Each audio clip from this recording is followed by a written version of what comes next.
سورہ نجم کی آیت نمبر 33 سورہ نجم کا تیسرا رکوع اور 27ویں پارے کا 7واں رکوع۔ اللہ رب العالمین نے ارشاد فرمایا، افرأیت الذی تولی، تو کیا آپ نے دیکھا جو پھر گیا، یعنی کیا آپ نے اس کو دیکھا جو اسلام سے پھر گیا۔ یہ آیت ولید بن مغیرہ کے بارے میں نازل ہوئی، جس نے نبی کریم صلی اللہ علیہ وآلہ وسلم کا دین میں اتباع کیا تھا اور یہ ایمان لے آیا تھا۔ مشرکوں نے اس کو آر دلائی، شرم دلائی اور کہا کہ تو نے باپ داداؤں کا دین چھوڑ دیا اور تو گمراہ ہو گیا۔ اس نے کہا، میں نے عذاب الہی کے خوف سے ایسا کیا۔ تو آر دلانے والے کافر نے اس سے کہا کہ اگر تو شرک کی طرف لوٹ آئے اور اس قدر مال مجھ کو دے تو تیرا عذاب میں اپنے ذمے لیتا ہوں۔ یہ بات سن کر ولید اسلام سے منحرف ہو گیا، مرتد ہو گیا اور پھر شرک میں مبتلا ہو گیا، اور جس شخص سے مال دینا ٹھہرا تھا تھوڑا سا دیا، باقی سے منع کر دیا۔ افرأیت الذی تولی، تو کیا آپ نے دیکھا جو اسلام سے پھر گیا، وَأَعْطَى قَلِيلًا، اور کچھ تھوڑا سا دیا، وَأَكْدَى، اور روک رکھا، تھوڑا سا مال دیا اور باقی مال روک کے رکھا۔ اس کے شان نزول میں یہ بھی کہا گیا ہے کہ یہ آیت عاص بن وائل سہمی کے بارے میں نازل ہوئی۔ وہ اکثر معاملات میں، امور میں نبی کریم صلی اللہ علیہ وسلم کی تائید اور موافقت کیا کرتا تھا۔ اور یہ بھی کہا گیا کہ یہ آیت ابو جہل کے بارے میں نازل ہوئی کہ اس نے کہا تھا کہ اللہ تعالی کی قسم، محمد ہمیں بہترین اخلاق کا حکم فرماتے ہیں۔ پڑھیے صلی اللہ علیہ وآلہ وسلم۔ اس تقدیر پر معنی یہ ہے کہ تھوڑا سا اقرار کیا اور حق لازم میں سے قدر قلیل ادا کیا، باقی سے باز رہا، یعنی ایمان نہ لایا۔ یعنی عاص نے اور ابو جہل نے کچھ باتوں کا اقرار کیا لیکن باقی سے باز رہا اور ایمان نہ لایا۔ بعد نے فرمایا کہ یہاں یہ مراد ہے۔ اعنده علم الغیب فہو یرا، کیا اس کے پاس غیب کا علم ہے تو وہ دیکھ رہا ہے کہ دوسرا شخص اس کا بار گناہ اٹھا لے گا اور اس کے عذاب کو اپنے ذمے لے لے گا۔ یعنی جب ولید بن مغیرہ کو کافر نے کہا کہ تو کفر اختیار کر لے، میں تیرا گناہ اپنے سر لے لوں گا، اور یہ اس کی باتوں میں آ گیا، تو کیا اس کے پاس غیب کا علم ہے؟ کیا یہ غیب کا منظر دیکھ رہا ہے کہ یہ شخص اس کے گناہوں کا بوجھ اپنے سر پر لے رہا ہے؟ جب ایسی بات نہیں تو ایک من گھڑت بات پر اس نے کیوں یقین کیا؟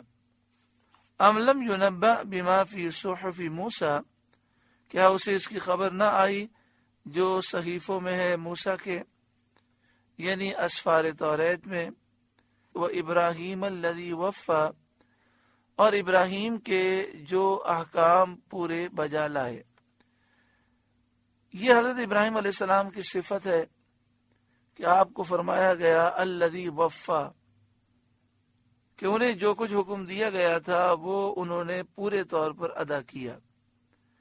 اس میں بیٹے کا ذبح کرنا بھی ہے، اپنا آگ میں ڈالا جانا بھی ہے، اور اس کے علاوہ اور بھی امور ہیں جن کا آپ کو حکم دیا گیا۔ اس کے بعد اللہ تعالیٰ اس مضمون کا ذکر فرماتا ہے جو حضرت موسیٰ علیہ السلام کی کتاب اور حضرت ابراہیم علیہ السلام کے صحیفوں میں مذکور فرمایا گیا تھا۔ اللہ تزر وازرۃ وزر اخری، کہ کوئی بوجھ اٹھانے والی جان دوسری کا بوجھ نہیں اٹھاتی، اور کوئی دوسرے کے گناہ پر نہیں پکڑا جاتا۔ اس میں اس شخص کے قول کا ابطال ہے، اس شخص کے قول کو رد کیا گیا جو ولید بن مغیرہ کے عذاب کا ذمہ دار بنا تھا اور اس کے گناہ اپنے ذمے لینے کو کہتا تھا۔ حضرت عبداللہ بن عباس رضی اللہ تعالی عنہما نے فرمایا، حضرت ابراہیم علیہ السلام کے زمانے سے پہلے لوگ آدمی کو دوسرے کے گناہ پر بھی پکڑ لیتے تھے۔ اگر کسی نے کسی کو قتل کیا ہوتا تو بجائے اس قاتل کے اس کے بیٹے یا بھائی یا بیوی یا غلام کو قتل کر دیتے تھے۔ حضرت ابراہیم علیہ السلام کا زمانہ آیا تو آپ نے اس کی ممانعت فرمائی اور اللہ تعالیٰ کا یہ حکم پہنچایا کہ کوئی کسی کے بارے گناہ میں ماخوذ نہیں، کسی کے گناہ کی وجہ سے، کسی کے جرم کی وجہ سے دوسرے کو نہیں پکڑا جائے گا۔ اللہ تزر وازرۃ وزر اخری، کہ کوئی بوجھ اٹھانے والی جان دوسری کا بوجھ نہیں اٹھاتی۔ وَلَيْسَ لِلْإِنسَانِ إِلَّا مَا سَعَى، اور یہ کہ آدمی نہ پائے گا مگر اپنی کوشش یعنی عمل۔ مراد یہ ہے کہ آدمی اپنی ہی نیکیوں سے فائدہ پاتا ہے۔ یہ مضمون بھی حضرت ابراہیم علیہ السلام اور حضرت موسیٰ علیہ السلام کے صحیفوں کا ہے، اور یہ بھی کہا گیا کہ یہ انہی امتوں کے لیے خاص تھا۔ حضرت عبداللہ بن عباس رضی اللہ تعالی عنہما نے فرمایا کہ یہ حکم ہماری شریعت میں آیت الحقنا بہم ذریتہم سے منسوخ ہو گیا۔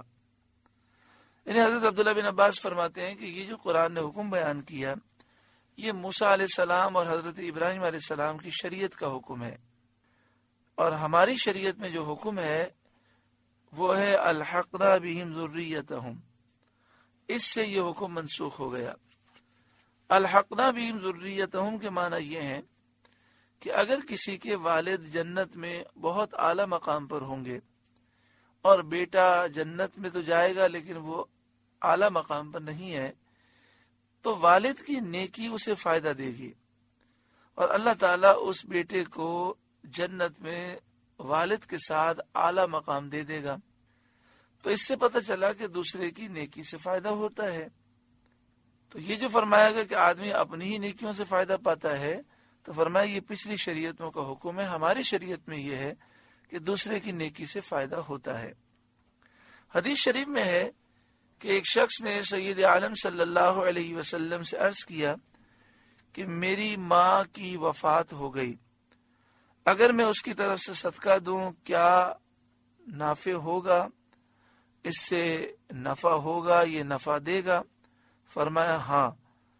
اب آپ دیکھیں بیٹے کی نیکی نفع دے رہی ہے، تو اس سے پتہ چلا کہ دوسرے کی نیکی فائدہ دوسرے کو دیتی ہے۔ اور بہت ساری حدیثوں سے ثابت ہے کہ میت کو صدقات اور عبادات سے جو ثواب پہنچایا جاتا ہے پہنچتا ہے، اور اس پر علماء امت کا اجماع ہے، سب اس پر متفق ہیں۔ اور اسی لیے مسلمانوں میں معمول ہے کہ وہ اپنے اموات کو فاتحہ، سویم، 40واں، چہلم، برسی، عرس وغیرہ میں عبادات اور صدقات سے ثواب پہنچاتے رہتے ہیں۔ یہ عمل احادیث کے بالکل مطابق ہے۔ اس آیت کی تفسیر میں ایک قول یہ بھی ہے کہ یہاں انسان سے مراد کافر ہے، یعنی وہ لَيْسَ لِلْإِنسَانِ إِلَّا مَا سَعَى کا مفہوم یہ ہوگا، اور یہ کہ کافر نہ پائے گا مگر اپنی کوشش۔ ایک قول یہ بھی ہے، معنی یہ ہے کہ کافر کو کوئی بھلائی نہ ملے گی بجز اس کے جو اس نے کی ہو، کہ دنیا ہی میں وسعت رزق اور تندرستی وغیرہ سے اس کا بدلہ دے دیا جائے گا، تاکہ آخرت میں اس کا کچھ حصہ باقی نہ رہے۔ یعنی مراد یہ ہے کہ کافر دنیا میں جو کوشش کرتا ہے اچھے کام کی، اس کا بدلہ اسے دنیا ہی میں نعمتوں سے دے دیا جاتا ہے، کیونکہ آخرت میں اس کے لیے کوئی بدلہ نہیں۔